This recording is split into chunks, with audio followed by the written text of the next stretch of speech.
Assalamualaikum warahmatullahi wabarakatuh. Perkenalkan, nama saya Rindiananta, NPM 231602137 dari Prodi Ilmu Pemerintahan, kelas Reka. Jadi, di sini saya akan membahas tentang materi permintaan dalam ekonomi. Dalam setiap kegiatan ekonomi tentu tak terlepas dari jumlah permintaan konsumen terhadap suatu jenis barang atau produk. Hal itu disebut dengan permintaan demand. Biasanya itu permintaan terjadi di pasar, di mana ada penawaran dan permintaan. Di sini saya akan membahas tentang permintaan. Apa sih itu permintaan? Permintaan adalah suatu proses dalam meminta suatu atau sejumlah barang yang dibeli atau diminta pada suatu harga dan waktu tertentu, berkaitan dengan keinginan konsumen. Berdasarkan jenis-jenis permintaan juga dibagi, yaitu ada permintaan individu dan permintaan pasar. Permintaan individu yaitu permintaan satu orang atau individu terhadap barang atau jasa tertentu. Permintaan pasar atau jumlah dari permintaan individu terhadap barang atau jasa tertentu. Misalnya kalau cuma satu orang yang mau membeli sebuah barang, itu artinya yang ada cuma permintaan individu.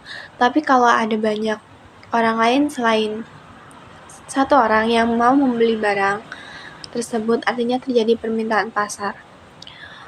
Hukum permintaan sendiri adalah hukum yang menjelaskan tentang adanya hubungan yang bersifat negatif antara tingkat harga dengan jumlah barang yang diminta. Apabila harga naik, maka jumlah barang yang diminta berkurang, dan apabila harga turun, maka jumlah barang yang diminta bertambah. Jika ada pengertian dari hukum permintaan, maka ada bunyi hukum permintaan, yaitu semakin turun tingkat harga, maka semakin banyak jumlah barang yang tersedia diminta. Dan sebaliknya, semakin naik tingkat harga, semakin sedikit jumlah barang yang tersedia diminta. Hukum ini menjelaskan eratnya hubungan yang bersifat negatif antara harga dengan jumlah barang yang diminta. Kurva permintaan. Kurva permintaan adalah kurva yang menggambarkan hubungan antara suatu barang dan jumlah barang yang diminta.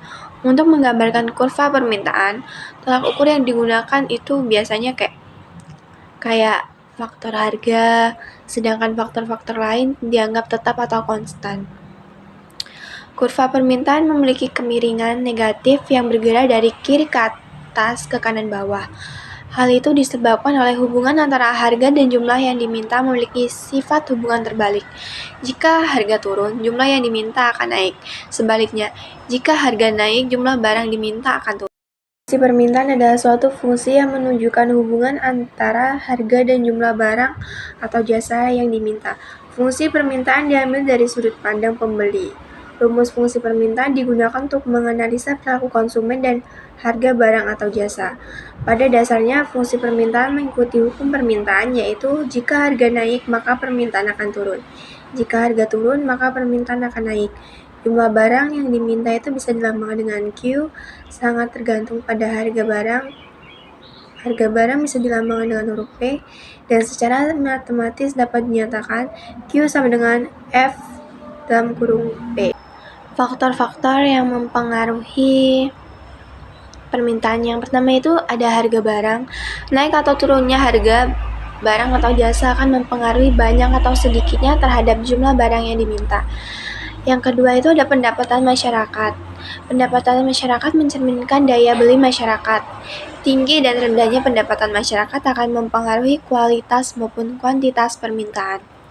Yang ketiga itu ada kualitas barang konsumen. Menyukai barang yang berkualitas, semakin bagus kualitas barang, maka permintaan akan mengalami peningkatan. Begitupun sebaliknya. Yang keempat itu ada harga barang pengganti atau substitusi. Konsumen akan memilih barang atau jasa pengganti yang memiliki fungsi hampir sama apabila harga yang ditawarkan lebih murah dari barang yang seharusnya dibutuhkan oleh konsumen. Yang kelima itu ada jumlah penduduk. Banyaknya penduduk dalam suatu negara akan mempengaruhi banyaknya permintaan. Karena kebutuhan dalam mengkonsumsi barang lebih banyak dibandingkan negara yang memiliki penduduk sedikit. Yang keenam itu ada selera konsumen. Meskipun selera konsumen dinilai subjektif, tetapi semakin tinggi selera seorang konsumen akan meningkatkan permintaan suatu barang. Yang ketujuh itu ada prediksi masa depan. Yang nomor 7 ini tidak ada di slide PPT. Ya, jadi saya akan membahasnya. Jadi prediksi masa depan. Adanya dugaan harga barang dan jasa di waktu yang akan datang akan mempengaruhi suatu permintaan.